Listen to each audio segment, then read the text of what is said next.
Bank ద్వారా రుణాలను ఇప్పించే ప్రయత్నం చేస్తున్నాం.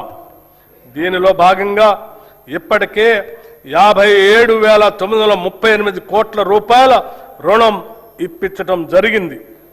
వడ్డీ లేని రుణాల పథకం కింద 2023 డిసెంబర్ నుండి ఈనాటి వరకు పట్టణ గ్రామీణ సెల్ఫ్ హెల్ప్ గ్రూప్స్ కి 1,329 కోట్ల వడ్డీ రాయితీని విడుదల చేయటం జరిగింది.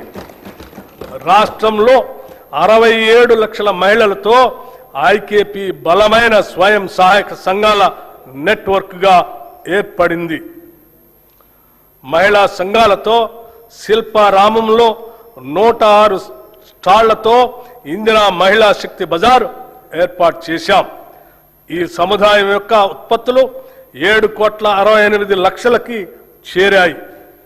సెల్ఫ్ హెల్ప్ గ్రూప్స్ ద్వారా 600 బస్సులను కొనుగోలు చేసి టీజీఎస్ ఆర్టీసీకి అద్దెకి ఇవ్వటానికి ప్రభుత్వం నిర్ణయించి మొదటి దశలో 177,84,00,000 రూపాయలతో 494 బస్సుల్ని కొనుగోలు చేసింది. నారాయణపేట మరియు సంగారెడ్డిలో 2 పెట్రోల్ బంకులు ఏర్పాటు చేశాం. 28 పెట్రోల్ బంకుల ఏర్పాటు పురోగతిలో ఉన్నాయి. మహిళా సాధికారితను మరింత బలోపేతం చేయడానికి ఇప్పటికే ఉన్న 10 జిల్లాలకు అదనంగా 22 జిల్లాల్లో ఇందిరా మహిళా శక్తి భవనాలు ఏర్పాటు చేస్తున్నాము. మారుమూల ప్రాంతాల్లో ఉన్న షెడ్యూల్ తెగల వారికి 12,600 కోట్ల రూపాయల బడ్జెట్తో ఇందిరా సవర గిరి జల వికాసం పథకం ద్వారా 100% సబ్సిడీతో సోలార్ పంప్ సెట్లు అందించి వారి పురోగతికి ఇదోతికంగా తోడ్పడతాం. 6 లక్షల ఎకరాల పోడు భూముల్లో అటవీ ఉత్పత్తులకు సంబంధించిన తోటల పెంపకాన్ని ప్రోత్సహించి 2,10,000 గిరిజన రైతులకు ఈ సౌకర్యం అందిస్తాము. ఈ పథకాన్ని ఇప్పటికే అచ్చంపేటలో పైలట్ ప్రాజెక్టుగా ప్రారంభించాము.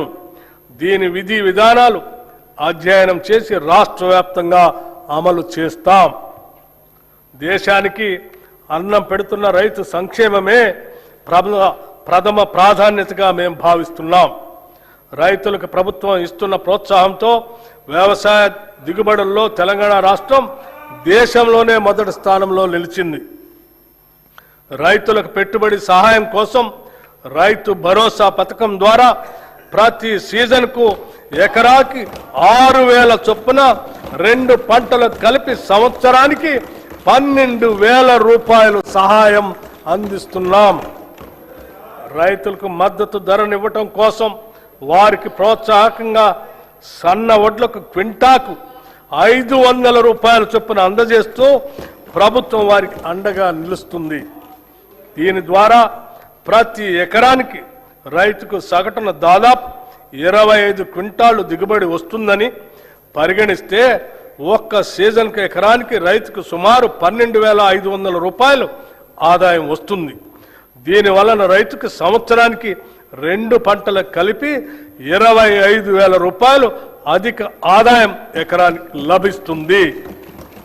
2024-25 సంవత్సరంలో 284,16,000 మెట్రిక్ టన్నుల వరి 1,27,00,000 ఎకరాల్లో పండింది. ఫిలిప్పైన్స్ కు 22,750 మెట్రిక్ టన్నుల బియ్యం తెలంగాణ నుంచి ఎగుమతి చేయటం జరిగింది. దీని ద్వారా మన బియ్యానికి డిమాండ్ పెరిగి రైతాంగానికి మరింతగా మద్దతు ధర లభించింది. రాష్ట్రంలో ఉద్యాన పంటల విస్తీర్ణం సుమారు 13 లక్షల ఎకరాలుగా ఉంది. మామిడి, సీతాఫలం, మిరప, పసుపు, నారింజ వంటి పంటల అభివృద్ధికి మా ప్రభుత్వం ప్రాధాన్యత ఇస్తుంది. 79,287 మంది రైతులు 2,90,466 ఎకరాల్లో ఆయిల్ పామ్ పంటను సాగు చేస్తున్నారు. ఈ పంటను మరో 68,000 ఎకరాల్లో విస్తరించేందుకు ప్రణాళిక రూపొందించాం. మైక్రో ఇరిగేషన్ పద్ధతులను 2,34,000 ఎకరాల్లో అమలు చేయాలని నిర్ణయించాం. ఈ బడ్జెట్లో వ్యవసాయం రైతు సంక్షేమానికి 23,179 కోట్ల రూపాయలు ప్రతిపాదిస్తున్నాం.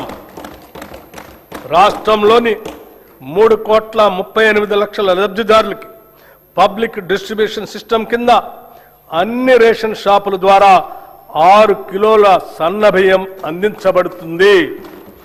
దీని ద్వారా ఆహార భద్రత కల్పించడంతో పాటు ప్రజలకు నాణ్యమైన పౌష్టికాహారాన్ని ప్రభుత్వం అందించగలుగుతుంది. గత ప్రభుత్వం 10 ఏళ్లు రేషన్ కార్డులు ఇవ్వకపోవడంతో ఎందరో పేద ప్రజలు సంక్షేమ కార్యక్రమాలకి దూరమయ్యారు. ప్రజాప్రభుత్వం ఏర్పడిన తర్వాత అర్హులైన పేద కుటుంబాలకి 15,12,000 కొత్త రేషన్ కార్డుల్ని జారీ చేశాం. పాత కార్డులో మరో 19,44,000 మంది కొత్త సభ్యుల్ని చేర్చాం. రాష్ట్రంలో ప్రస్తుతం 1,05,07,879 రేషన్ కార్డులు ఉన్నాయి. ఈ బడ్జెట్లో పౌర సరఫరాల శాఖకు 7,366 కోట్ల రూపాయలు ప్రతిపాదిస్తున్నాం.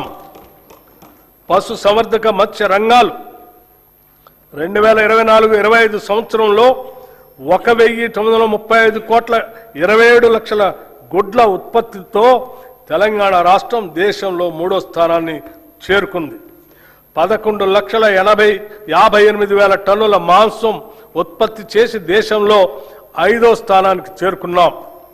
2025-26 ఆర్థిక సంవత్సరానికి గాను రాష్ట్ర జిఎస్డిపికి పశు సంవర్ధక రంగం 1,03,525 కోట్ల రూపాయలు అందించగా మత్స్య రంగం 7,763 కోట్ల రూపాయలు అందించింది. కోహెడలో 47 కోట్ల రూపాయలతో హోల్సేల్ చేపల మార్కెట్ని నిర్మిస్తున్నాము.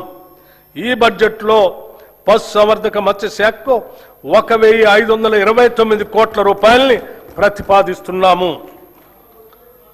విద్యుత్ అభివృద్ధి, విశ్వసనీయత, భవిష్యత్తు దిశగా తెలంగాణ మన ప్రజాప్రభుత్వం విద్యుత్ రంగాన్ని కేవలం సరఫరా వ్యవస్థగా కాకుండా సామాజిక న్యాయం, ఆర్థిక వృద్ధి మరియు భవిష్యత్ తెలంగాణకు పునాదిగా భావిస్తుంది. విద్యుత్ అనేది కేవలం సేవ కాదు, అది సమాజం ఎలా పనిచేస్తుందో చెప్పే అర్థం.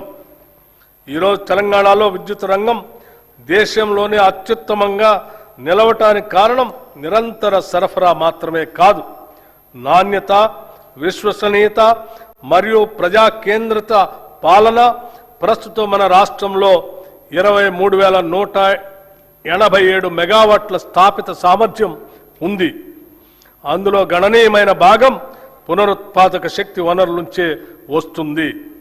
మార్చి 13, 2026 తెలంగాణ విద్యుత్ రంగానికి చారిత్రాత్మక రోజు. ఆ రోజు 18,228 మెగావాట్ల గరిష్ట డిమాండ్ను సమర్థవంతంగా నెరవేర్చడమే కాకుండా 341.08 మిలియన్ యూనిట్ల విద్యుత్ సరఫరా చేసి రాష్ట్ర చరిత్రలోనే అత్యధిక వినియోగాన్ని నమోదు చేశాం. అంతేకాదు, ప్రతి వ్యక్తికి విద్యుత్ వినియోగం 2,508 యూనిట్లు ఉండగా ఇది దేశ సగటు కంటే చాలా ఎక్కువ.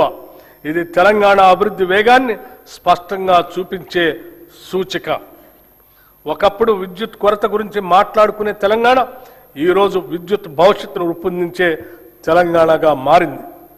మన ప్రభుత్వం విద్యుత్ సేవలను ప్రజలకు మరింత చేరువ చేయడంలో ఒక కొత్త విధానాన్ని తీసుకొచ్చింది. అధికారులు కార్యాలయాల్లో కాకుండా ప్రజల మధ్యకు వెళ్లే విధంగా ప్రజాబాట, పొలం బాట అనే కార్యక్రమాన్ని అమలు చేస్తున్నాం. సమస్యలు ఫైళ్లలో కాదు, ప్రజల దగ్గరే పరిష్కారం అవుతున్నాయి. 214 ఎలక్ట్రిక్ అంబులెన్సులు మరియు 24 గంటల 1912 కాల్ సెంటర్ ద్వారా తక్షణ స్పందన అందిస్తున్నాం. పాలనా పరంగా ఉండే వ్యవస్థ కాదు, సమస్య దగ్గరకు వెళ్లే వ్యవస్థ ఇది. సాంకేతిక రంగంలో కూడా కీలక మార్పులు తీసుకువస్తున్నాం. రియల్ టైం ఫీడర్ మానిటరింగ్ వంటి ఆధునిక వ్యవస్థలు అమలు చేస్తూ సరఫరా నాణ్యతను నిరంతరం పరీక్షించే స్థాయికి తీసుకొచ్చాం. ఇటీవల ఎస్ఎల్సి ఛార్జీల సవరణ ద్వారా కొత్త విద్యుత్ కనెక్షన్లు కాంటాక్ట్ లెస్ విధానంలో అందించే వ్యవస్థను ప్రవేశపెట్టాం.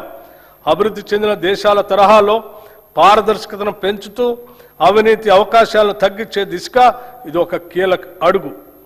విద్యుత్ మౌలిక సదుపాయాల విస్తరణలో తెలంగాణ ఒక కొత్త ప్రమాణాన్ని నెలకొల్పుతుంది. ట్రాన్స్ఫార్మర్లు, సబ్స్టేషన్లు, నెట్వర్క్ సామర్థ్యం ప్రతి స్థాయిలో బలోపేతం అవుతున్నాయి. మౌలిక సదుపాయాలు కనిపించవు, కానీ అవే అభివృద్ధి కనిపించేలా చేస్తాయి. ఈ దశలో యాదాద్రి థర్మల్ పవర్ స్టేషన్లో 3x800 మెగావాట్ల యూనిట్ని ప్రారంభించి మరొక యూనిట్ని గ్రిడ్కి అనుసంధానం చేశాం. ఇది తెలంగాణ భవిష్యత్ విద్యుత్ భద్రతకు బలమైన పునాది. పునరుత్పాదక శక్తి రంగంలో తెలంగాణ ముందంజలో ఉంది. ప్రకృతితో కలిసి ముందుకు సాగటం మన లక్ష్యం.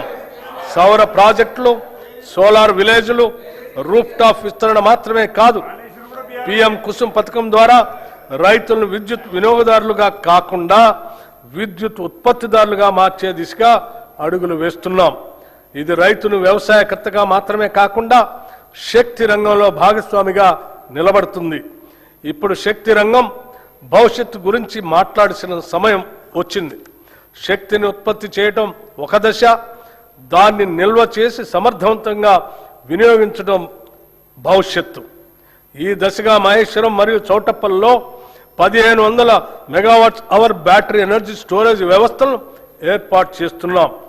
అలాగే టీజీ జెన్కో హైడల్ ఉత్పత్తిలో రికార్డు సాధించే లక్ష్యాన్ని దాదాపు రెట్టింపు చేసింది. ఈ సందర్భంగా సింగరేణి కాలేజ్ కంపెనీ లిమిటెడ్ సంస్థ చేసిన సేవలను కూడా మనం గుర్తు చేసుకోవాలి. రాష్ట్ర విద్యుత్ ఉత్పత్తి, ప్రసారం, పంపిణీ వ్యవస్థకు అవసరమైన బొగ్గు సరఫరాలో ఈ సంస్థ కీలక పాత్ర పోషిస్తుంది. అదేవిధంగా జైపూర్ థర్మల్ ప్లాంట్ ద్వారా విద్యుత్ ఉత్పత్తిలో కూడా ఈ సంస్థ తన వంతు పాత్రను పోషిస్తుంది. తెలంగాణ శక్తి రంగం నిరంతరంగా ముందుకు సాగటానికి ఈ సంస్థ అందిస్తున్న సహకారం ఒక బలమైన పునాది.